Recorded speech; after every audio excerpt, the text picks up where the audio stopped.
자, 이어서 미국 시장과 국내 시장을 연결해 보도록 하겠습니다. 오늘 유안타 증권의 송태현 과장 나오셨습니다. 어서 오십시오. 네, 안녕하세요. 네. 자, 오늘 그럼 송 과장님과 함께 볼 주제부터 공개합니다. 자, 유럽 은행의 불안에도 불구하고 시장은 상승 전환했다라는 포인트로 제목을 잡아주셨는데요. 그렇습니다. 초반에는 확실히 좀 불안한 것 같더니 여전히 안 없어졌나 이런 생각인데 결국에는 오래 안 가는 것 같아요. 이런 불안감도. 어떻게 시장 보셨습니까? 시장이 아슬아슬한데 네. 그럼에도 불구하고 생각보다 견조하다? 라는 게 제가 느낀 시장의 흐름이었었고요. 네네네. 사실 유럽 쪽에서는 낙폭이 컸었잖아요. 그랬죠. 초반에. 네. 그럼에도 불구하고 막판에 이거를 다 되돌려서 플러스권까지 나오게 만들었다는 거. 그만큼 투자 심리에 관련돼서 많은 부분 이것만 봉합이 되면은 네. 훨씬 더 좋은 시장이 나올 수 있겠구나. 이런 부분을 이제 일부는 힌트를 좀 받을 수 있던 부분이 아니었나라고 생각해 볼 수 있는 것 같습니다. 그렇군요. 유럽 같은 경우에는 이제 1% 중반의 하락을 보여줬지만 이제 미국은 그렇지 않았습니다. 오히려 상승 전환을 했는데 좀 더 현재 상황에 대해서 좀 자세하게 알려주시죠. 네, 일단은 은행에 대한 불안은 계속 지속이 되고 있는 것 같아요. 일정 부분 괜찮아진다라고 이제 위정자들이나 아니면은 이런 이 고위층에 있는 사람들이 이야기를 하고 있기는 하지만 네. 지표라든지 아니면은 그 밑에 있는 잠재적인 부분에서는 계속적으로 워닝 시그널을 보내고 있다라고 보시면 될 것 같은데 네. 이번에는 유럽에서 다시 한 번 더 그런 부분이 불거졌다라고 보시면 될 것 같고요. 도이치뱅크가 사실 미국에 상장되어 있는 ADR 같은 경우에 3% 빠지기는 했습니다만 조금 밀렸죠. 예, 독일에서 이제 상장되어 있는 도이치뱅크 같은 경우에는 네. 장중에 14%까지 하락을 하게 되고 그리고 종가에도 보게 되면 8% 정도의 하락이 나오게 되거든요. 약간 폭을 줄이긴 했네요. 네, 뭐 줄이기는 했습니다만 그럼에도 불구하고 약간 불안하다라고 얘기를 하고 있고요.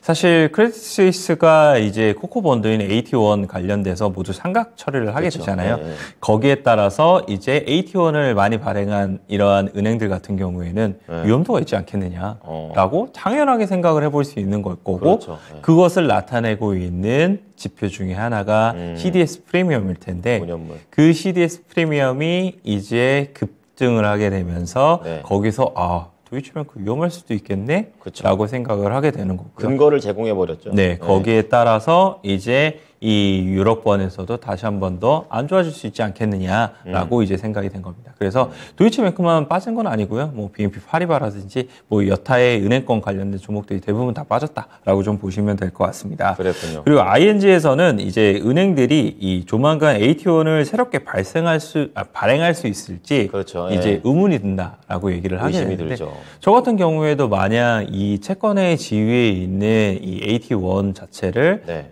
상각을 시켰으니까 네. 그 다음에 내가 또 이것을 투자했을 때 과연 안전하겠는가? 그죠. 신뢰에 대한 문제인 것 같아요. 라는 부분이 이제 생각이 좀 들 수 있을 것 같고요.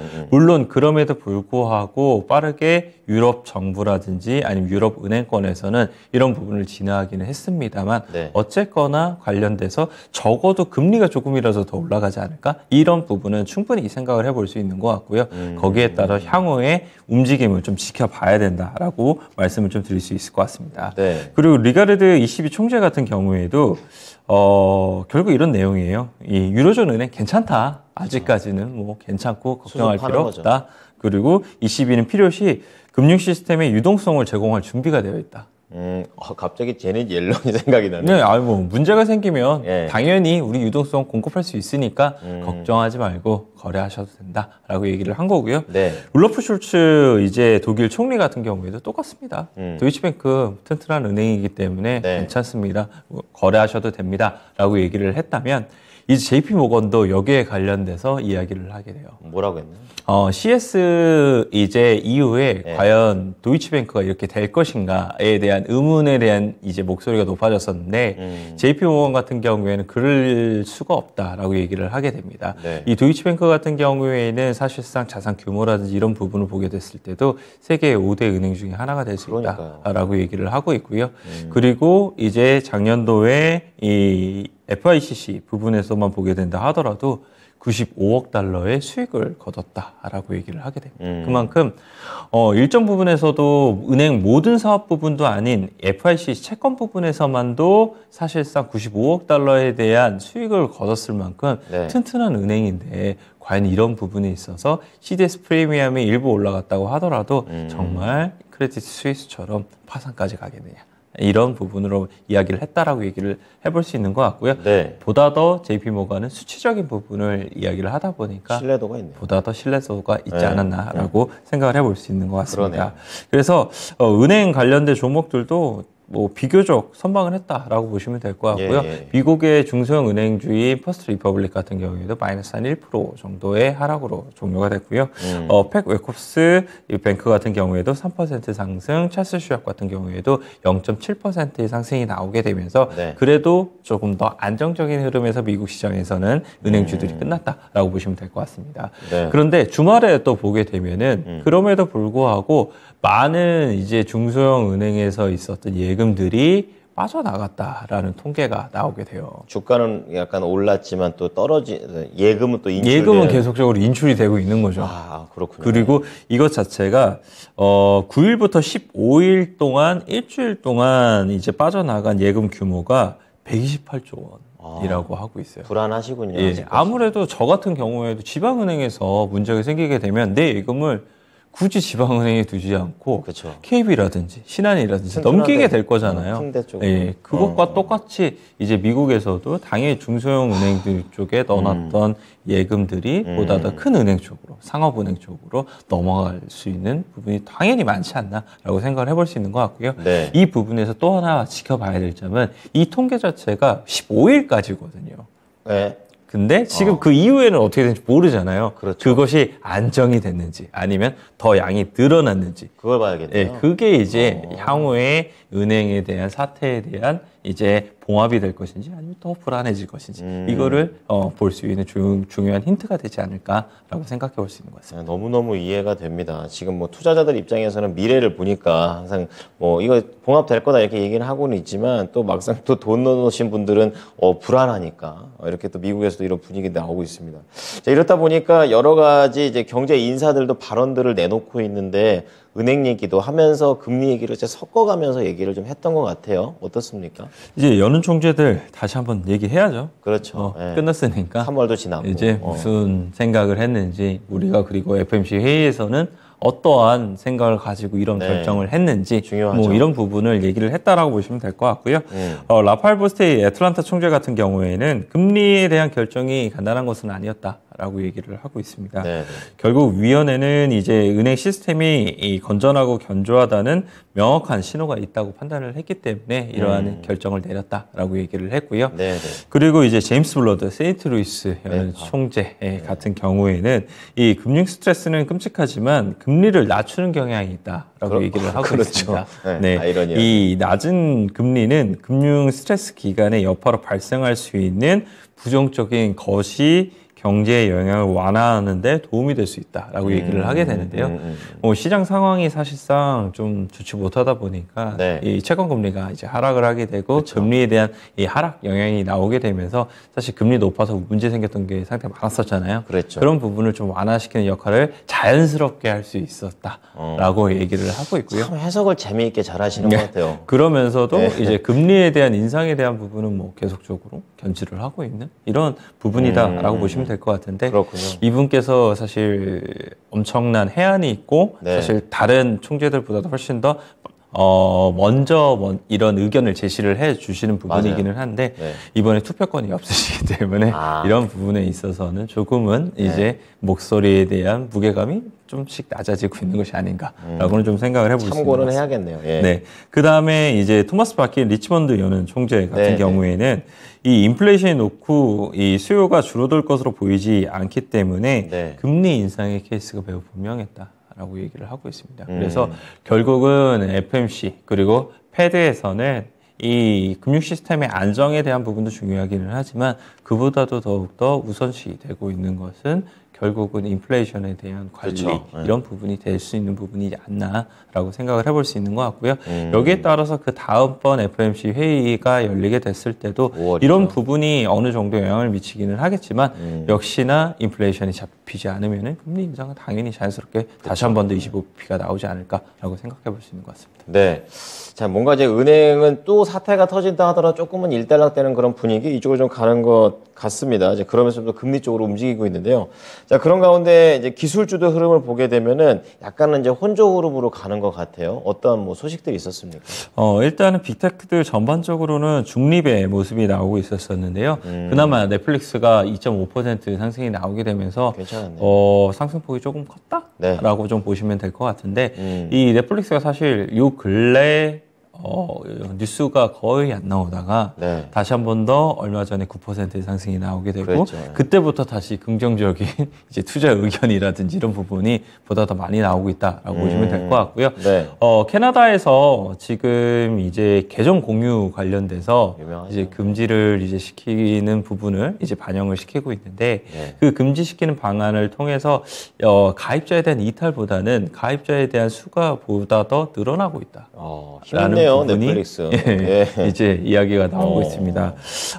뱅크 오브 아메리카에서 캐나다에서 계정 공유 단속이 가입자 급증이라는 우수한 성과를 견인하고 있다라고 얘기를 하고 있고요. 네. 계정 공유 단속과 함께 이탈하는 사용자를 위한 요금제 다각화가 매우 효과적이었다라고 얘기를 하게 되는데 네. 한 50만 명 정도가 늘었다고 해요. 캐나다에서만. 그랬군요. 그래서 그만큼 계정 공유에 대한 부분이 이 우려감도 상당히 높았었는데 그렇죠. 그게 이제 시범적으로 한 국가들에서는 다 성공을 하게 되면서 네. 아마 전 세계로 이런 부분이 퍼지지 않을까. 테스트 끝내고요. 라고 생각을 네. 해볼 수 있는 것 같습니다. 그래서 그렇군요. 넷플릭스가 뭐 이러한 이제 이 성과에 의해서 2.5% 정도 상승이 나왔고요.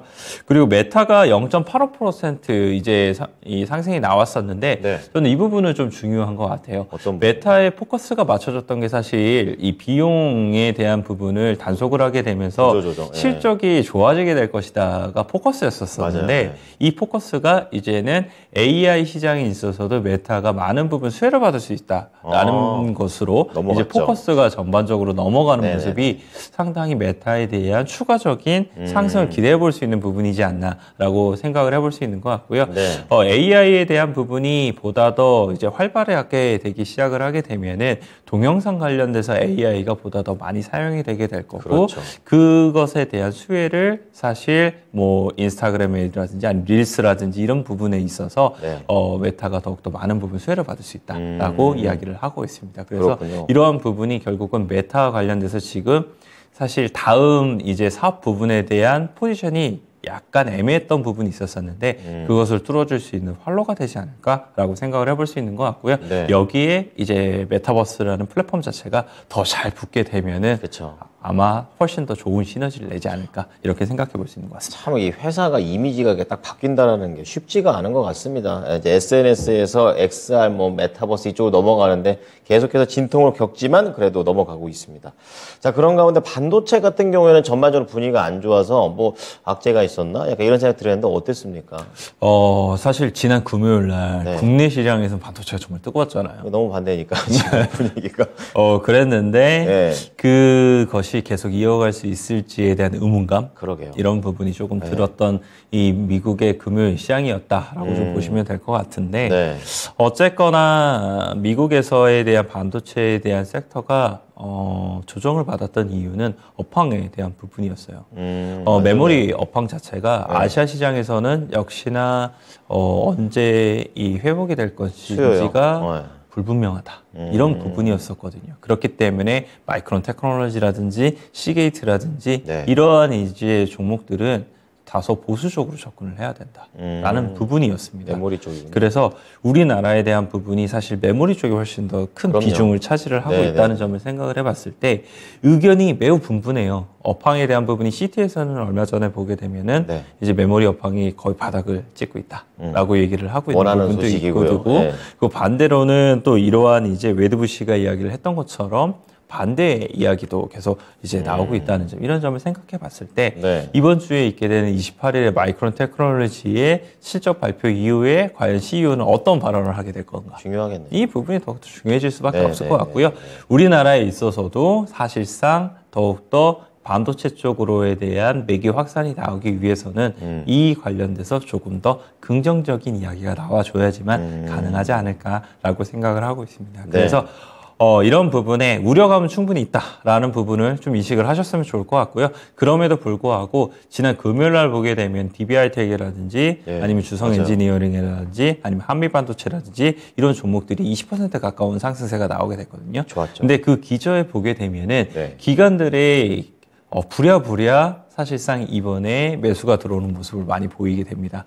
DBI텍 같은 경우 200만 주 정도를 이제 기관에서 매수를 하게 됐거든요. 네네. 그런 부분을 봤을 때 2차 전지 쪽에서는 사실상 기관들이 이 많은 수익률을 보이지 못하고 그 상승을 바라만 봤던 부분이 상당히 많았었거든요. 이번에는 아니다라는 근데 거군요. 이번에도 만약 반도체 쪽으로 이동을 하게 되는데 네. 그 반도체에서 또 수익을 거두지 못하게 되었을 때에는 그렇죠. 네. 수익률적인 측면에서 너무나 이제 괴리가 발생을 하게 되는 거죠. 그래서 이런 부분을 이제 반도체 쪽이 상승이 나오게 될 때에는 기관이 보다 더 공격적으로 들어올 수 있을 테니까 그런 부분도 조금은 염두를 하시는 게 좋지 않을까라고 말씀을 드리고 싶습니다. 네, 뭐 수요에 대한 그런 부담감은 있지만 그래도 기관이 그냥 들어오지는 않겠죠. 이제 관련된 내용들 2차 전지에서 반도체 왔다 갔다 하고 있는 상황인데 기관은 이번에는 기회를 안 놓치려고 하는 것 같습니다. 자, 다음 받는 게 종목인데 이거 제가 좀 생소합니다. ISRG 이게 뭡니까?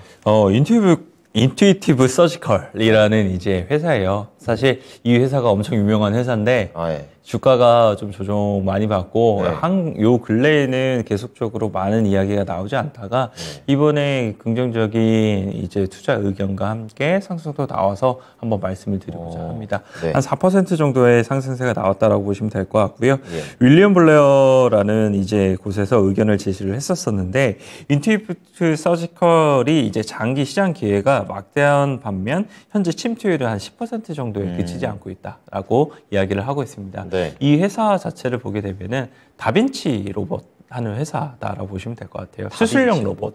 수술 로봇. 네, 그거를 하는 회사다라고 보시면 될 것 같은데 네. 현재 동사의 제품을 사용하고 있는 경우에도 이 소모품 판매 등 잠재적인 시장 기회를 고려하게 되면 시장의 한 30% 정도만 점유하는 데 그치고 있다라고 얘기를 하고 있습니다. 뭐 사실 이 다빈치 로봇 관련돼서는 이 회사가 독보적인 회사거든요. 그래요. 그런데 이제 그 회사가 많이 이제 이 매출액을 올리고 있고 그리고 시장이 침투를 하고 있는데 그 시장 침투에 대한 부분이 아직도 소수이고 그리고 그 시장을 개척할 수 있는 부분이 많다는 것은 그만큼 기회가 많다라고 좀 보시면 될 것 같고요. 뭐 관련돼서는 충분히 더욱더 기회를 바라보시면서 투자를 할 수 있지 않을까라고 말씀드리도록 하겠습니다. 네.